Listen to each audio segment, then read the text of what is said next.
র্যালিতে নেতৃত্ব দিচ্ছেন সম্মানিত জেলা প্রশাসক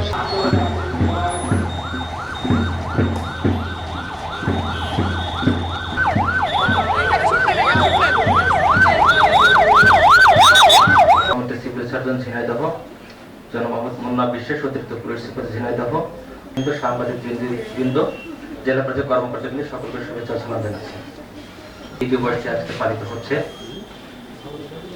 দিবসটির যেহেতু তারপর পরিচালক মাদক দ্রব্য নিয়ন্ত্রণ অধিদপ্তর মহোদয়কে তার সুন্দর প্রবন্ধ উপস্থাপনার জন্য না হলে এদের কাছে ট্রেনিং নেই, কারণ আমি যে প্রেশার অফ, কারণ শুধু ওইখানে তো মানুষ প্রেশার অফ তো যায়। আপনি যে রেজলিউশন নিয়ে চিঠি লেখে সব স্কুলে দিয়েছিলেন, আপনি জানেন আমাদেরকে উপহার দিবেন এই কামনা করছি।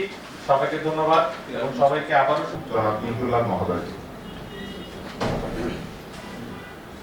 এটা খুবই ক্ষতিকর এবং যারা দীর্ঘমেয়াদী মাদক নেয় তারা কিন্তু বেশি দিন বাঁচেও না, হঠাৎ করে স্ট্রোক করে মারে। কিন্তু এখন কিন্তু সংখ্যা অনেক বেশি, অনেক চাকরিজীবীরাও গ্রহণ করে। মানুষের, আমরা যারা সাধারণ মানুষ আছি, আমাদেরকে এই বিষয়ে আরো সোচ্চার এবং